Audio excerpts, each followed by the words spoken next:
Hi நான் Joy. So ஒரு song பார்த்துட்டு அப்புறம் வீடியோ கண்டினியூ பண்ணிக்கலாம். இந்த சாங் பார்த்துட்டு வாங்க. சும்மா தலைமை சும்மா செதுக்கி இருக்கான். தமிழ்நாடு சிக்கி முக்கி திக்கி நிக்கிது சூடாலின் நம் மக்கள் சிக்கி முக்கி திக்கி நிக்கிறோம் சூடாலின் நோக்கு மீண்டும் சிஎம் ஆக ஆசையோ தோற்று போவா என்று அஞ்சியே கருப்பு பணத்தை எல்லாம் விட்டு எரிஞ்சியே முதையானி என் பாணி ஒரே நிதி நிதி நிதி நிதி உனக்கு நிமிதி நிதி சூடாலின் தமிழ்நாடு சிக்கி முக்கி திக்கி நிக்கிது சூடாலின் தமிழ்நாட்டை அழிக்க சுடலை வந்தாரோ நான் காரி துப்பும் ஆட்சியை தந்தாரோ எங்கள் காது என்ன வெறும் கூடையா அதில் வைக்கிறியே நீ பூவையா 5 வருஷம் ஆட்சிக்கே 5 லட்சம் கோடி கடனை ஏற்றி விட்டு பார்க்கிற இந்த லட்சணத்துல எந்த தைரியத்துல மறுபடி ஓட்ட வந்து கேட்கிறேன் நீ என்ன செய்தாலும் முட்டு கொடுக்கும் மானம் கெட்டவன் 200 வாங்கிட்டு ஜால்ராதட்டும் அவன் சூடாலே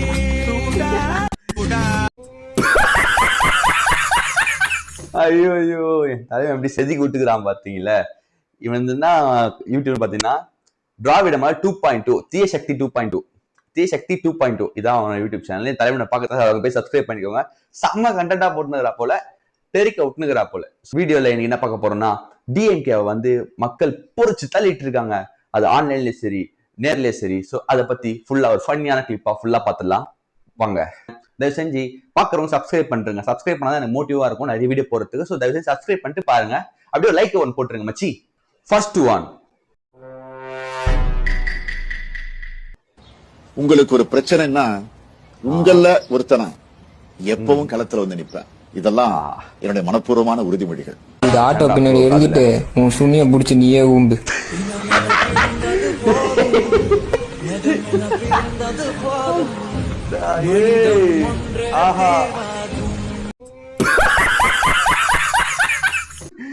ஐயோ இதுக்கு மேல உங்களை பொறிக்கிறதுக்கு வார்த்தைகளே இல்லை. ஸோ செகண்ட் வீடியோ போயிடலாம். நம்பர் 2.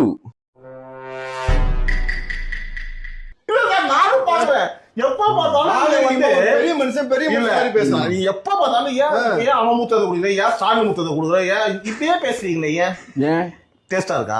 டேஸ்ட் இல்ல. அப்ப ஏன் அவரை சொல்றீங்க?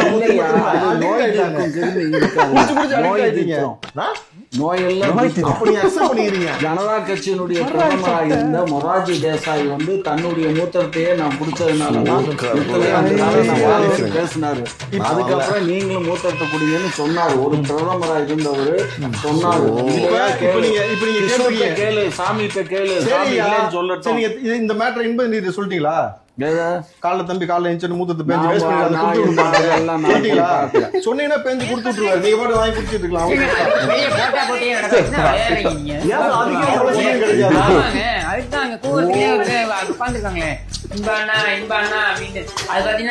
அதனாலதான் ஜல்லிக்கட்டு மெடல ஜூஸ் வாங்கி கொடுத்தாங்களோ. குடிச்சா நிறைய மூத்தம் வருது.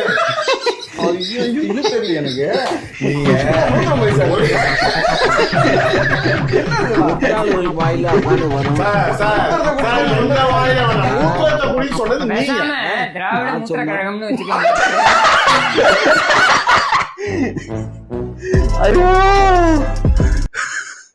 திராவிட மூத்திர கழகம் அப்பாடி டேய் சும்மா தரமா பண்றா போல நம்ம கிஷோர் அண்ணா.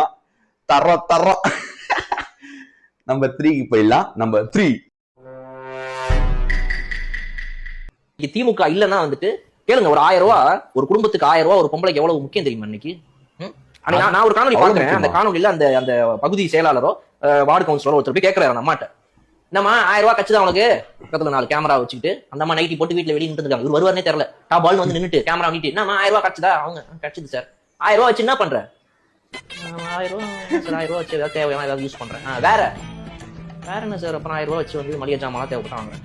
வேற கொடுத்த 1000 ரூபாய்க்கு இதை விட்டு வேற என்ன சொல்றது? 1000 ரூபாய்க்கு சிலிண்டரே 1600 ரூபாய். ஆமா. அப்புறம் சிலிண்டருக்கு வருது சார். அப்புறம் வேற அப்புறம் நான் என்ன சார் வீட்டுல பக்கத்துல ஒரு லேண்ட் வாங்கி போட்டிருக்கேன் சார். வேற ஹெலிகாப்டர் வாங்கி போட்டிருக்கேன் சார். இப்படி இந்த 1000 ரூபாய்க்கு வந்து மக்கள் அவ்வளவு பயன்பாட்டுல நீங்க இருக்காங்க. அதை வந்து நீங்க கஷ்டப்படுத்த கூடாது. புரியுது? ஹெலிகாப்டருக்கு நல்லா சரிங்க பிரதர். இந்த பாராட்டுறதுக்கு மனசு இல்லையா? இந்த 1000 ரூபாய் வச்சு ஹெலிகாப்டர் வாங்குறாங்க. இது உங்களால பாராட்ட முடியல? எனக்கு பாராட்ட மனசு வரலங்க. 500 ரூபாய் இதெல்லாம் வாங்கிடலாம். எதுக்கு 1000 ரூபாய் கொடுக்குறாங்க? என்னத்த சொல்ல நீங்களே சொல்லுங்க மக்களே. 1000 ரூபாய் வச்சு உங்களால என்னத்த வாங்க முடியுது? அந்த 1000 ரூபாய் தான் உங்க குடும்பம் ஓடுதா? அப்படிதான் அவங்க பேசிட்டு இருக்காங்க திராவிட கழகம்.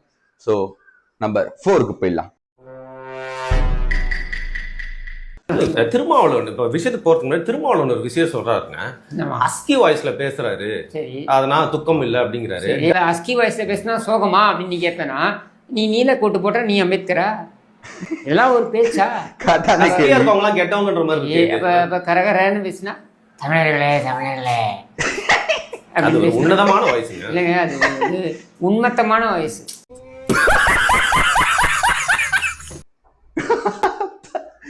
அது புண்பட்ட வாய்ஸ்.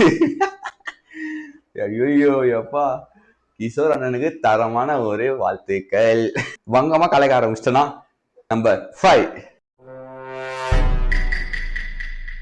எஃபர்ட் போட ஆரம்பிச்சு. என்ன அந்த எஃபர்ட் போட ஆரம்பிச்சு? அதுக்குள்ள ஏன் ப்ரொடியூசரா வந்து உட்காந்துட்டீங்க? ஐயா ஆமாப்பா. ப்ரொடியூசிங் வேற, ஆக்டிங் வேற. எப்படி ஆக்டிங் கத்துட்டு குடும்பத்துல உருப்படியா பண்ற ஒரே விஷயம் ரீப்ரொடியூசிங். எப்படி சார் இவ்வளவு கரெக்டா சொல்றீங்க? எப்படி? அது பார்த்தாலே தெரியுது சார். உண்மை. இதுல பாத்தீங்கன்னா இதுக்கு விசில் அடிக்கிறதுக்கு இவன் அதுதான் நான் சொல்றேன். இந்த 200 ரூபாய் கேஸுங்க எடுத்துன்னு பாருங்க. இதுங்கள மாதிரி ஒரு மானங்கட்ட ஜென்மங்களை நீங்க என்ன சொல்றாங்க உலகத்துல நீங்க பார்க்க முடியாது. ஏன்னா இதுங்க இதுக்கு இன்பா பாருங்க. ஏண்டா உங்களெல்லாம் சோறு தின்றீங்களா வேற ஏதாவது தின்றீங்களா நீங்களா? நான் கேட்கிறேன். அவன் நீ டயப்பர் வாங்கி மாட்டி விட்டுருந்த இன்பா இன்னைக்கு காயிலோரோட ஆட போயிட்டான். சரியா? கேளுங்க. அவன் ஆடுவாங்க, இவங்க விசில் அடிப்பானுங்க. இவனுங்க ஐய கருணாநிதி சமாதிக்கு மேல நின்றுக்கிட்டு இவனுங்க வாழ்கவே வாழ்க்கை ஃபுல்லா கத்திட்டு இருக்க வேண்டியதான். அது 200 ரூபாய் 1 ரூபாய் கூட மேல போகாது. சரியா? ஆனா அவன் பாருங்க, அவன் காயிலோரோட போயிட்டான். இதுன்னா உண்மைதான். நீங்கெல்லாம் வந்து இந்த டிஎம்கே சொல்றேன். இந்த டிஎம்கேல வந்து இந்த 200 ரூபாய் கொடுத்தோடனே கத்துறானுங்க பாரு. எங்க ஓட்டு ஃபுல்லா டிஎம்கேக்கு தான், எங்க பரம்பரை ஓட்டு ஃபுல்லா டிஎம்கேக்கு தான். நீங்க போடுறீங்களே, உங்களுக்கு அவங்க என்ன செஞ்சாங்க? ஒரே வார்த்தை, என்ன செஞ்சாங்க? அவங்க என்ன திறமை செஞ்சிருக்காங்க? சும்மா 5 லட்சம் கோடி நம்மளுக்கு கடன் வச்சிருக்காங்க. 50,000 கோடி சொத்து வச்சிருக்காங்க ஆளுக்கு அவங்கவுங்க பேர்ல. ஒருத்தன் இப்பதான் வந்து 18 வயசு ஆகி 20 வயசு இப்பதான், அதாவது 2005 பண்ணானா கரெக்டா 20 வயசு. 20 வயசுல ஒருத்தனால எப்படி 4 கோடி ரூபாய் உள்ள டிஃபெண்டரா வாங்கி கொடுக்க முடியும்? அது பரிசா, கிஃப்டா? யோசிக்க வேண்டிய விஷயம் தானே. அவனை எப்படி ரெஜின் மூவிக்கு இப்பயே வந்து சிஇஓவா அவனை போட முடியும்? இதெல்லாம் யோசிக்கணுங்க. அடுத்தது அவன் தான் வந்து உதயநிதிக்கு அப்புறம் வந்து அவர் தான் சிஎம் ஆயிடுவார். அதால இந்த குடும்ப ஆட்சிக்கு இதை செஞ்சு ஓட்டு போடாதீங்க. நீங்க பிச்சைக்காரனா இருக்கிறீங்க, அவங்க பணக்காரனா இருக்கிறாங்க. இதை கொஞ்ச நேரம் யோசிச்சு புத்தி மூளை சூடு சொரணா இருந்தா ஓட்டை மாத்தி போடுங்க. நெக்ஸ்ட், உதயநிதியை சுருக்கமாக அழைக்கும் நபர் முகாஸ் அப்படின்னு சொல்ல வேண்டியதுதானே? ஸ்டாலின் இல்ல முகாசுன்னு சொல்ல வேண்டியதுதானே? சுடாலின் அப்படின்னு சொல்ல வேண்டியதுதானே? சரி, உதயநிதி ஸ்டாலின் என்னன்னு சொல்லுவீங்க? உஸ்ன்னு சொல்லுவீங்களா? சார் இல்லைங்க, தவறா இருக்கு சார். என்ன சார் இப்பெல்லாம்? தவறா ஒண்ணும் இல்லைங்க. உதயநிதி ஸ்டாலின் உஸ் தானே. உங்களோட இதுபடி மு கருணாநிதி என்பது மூக்கா என்றால் உதயநிதி ஸ்டாலின் என்பது உஸ் தானே. போதும்.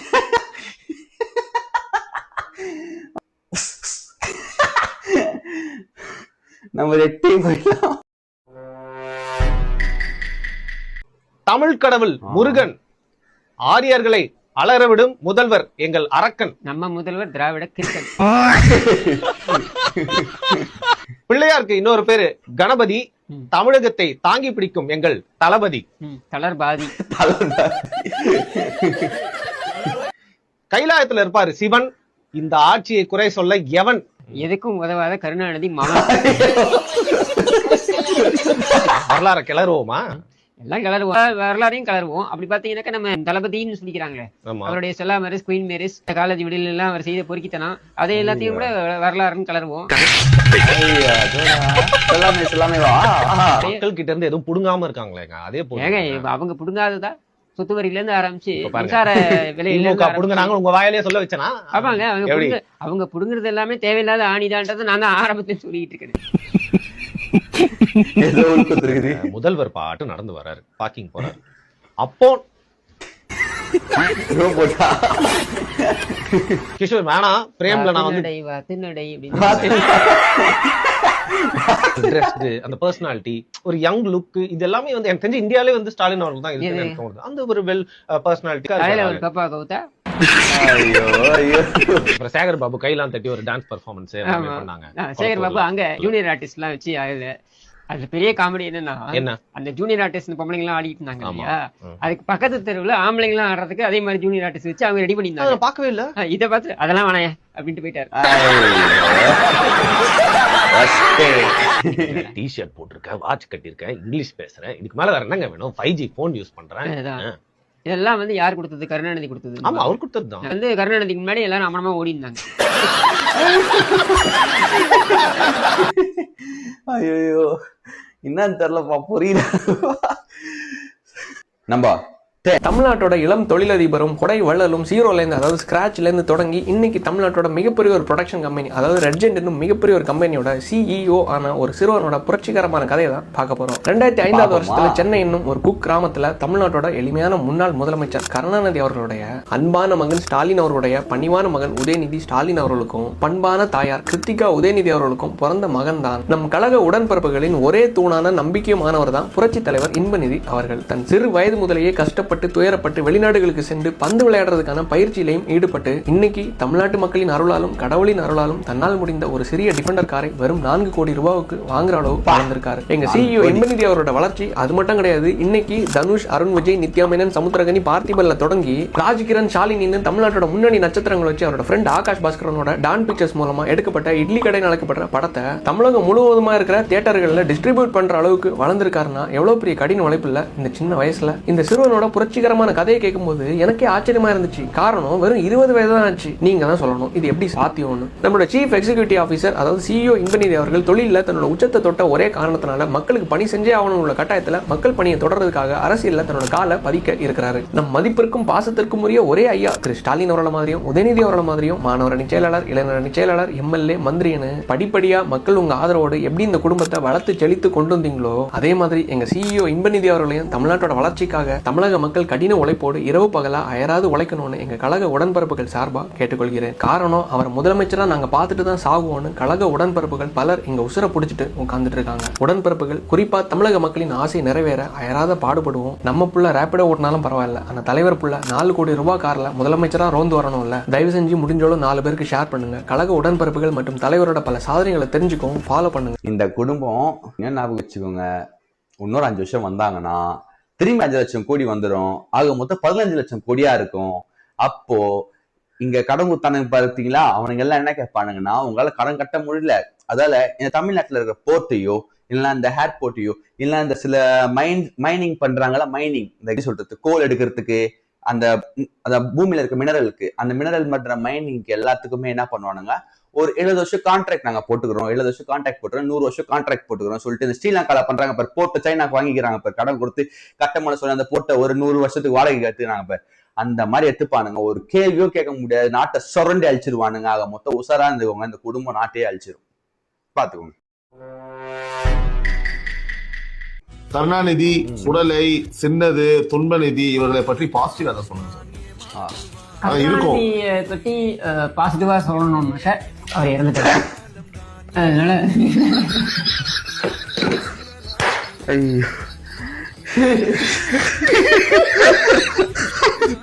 மனுஷனே தெரியுமா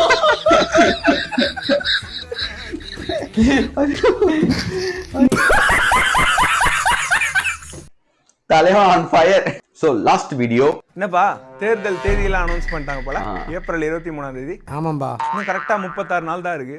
இவ்வளவு நாள் கருப்பே முக்கியம் அப்படின்னு இந்த திமுக இந்த 36 நாள் மட்டும் எங்களுக்கு எங்க பொறுப்பே முக்கியம் அப்படின்னு களை இறங்குற காலம் இது. பார் நத்திந்தவன்லாம் கெட்ட பேர் வந்துடக்கூடாதுன்னு ரோட்ல வந்து தார் நகத்த ஆரம்பிச்சிருவான். டாஸ்மாக்ல கூட ஊழல் அப்படின்னு இருந்தவன் எனக்கு முக்கியம் சுற்றுச்சூழல் அப்படின்னு கதையை நவுத்துவான். மணல் கொள்ள பண்ண மங்குனி எல்லாம் கூடு கட்டினி தர்பூசணி கொடுப்பான் பங்குனியில. இலவச பொருள்ல ஊழல் பண்ண ஒலியெல்லாம் கூட காணொலி மூலயமா மக்கள் பிரச்சனையை கேட்டு தீக்கிற மாதிரியே நடிப்பான். இவ்வளோ ஏன் நம்ம அப்பா மக்கள் பணத்தை தின்னுவாரு, இன்னும் கொஞ்ச நாள்ல ஏதாவது ஷோல வந்து சிம்பத்திலாம் கிரியேட் பண்ணுவாரு. இந்த மாதிரி கக்கூஸ் கட்டுற காசுல கையை வச்சவன், ரேஷன் பருப்பை சுரண்டி தின்னவன், கஞ்சா விற்கிற காசை கமிஷன் அடிக்கிறவன், இந்த மாதிரி எல்லா கரெக்ஷன் கடதாரிகளும் சேர்ந்துன்னு கை கோத்து நிக்கிற காலம் இது. இந்த மாதிரி நேரத்துல மக்களாகிய நமக்கு ஓட்டு கொடுக்கற காசை பஸ்ஸை காமிச்சு அதுல போட விட்டுட்டு திமுக வர தேர்தலில் ட்ரௌசரை கட்டி ஓட விட்டுட்டு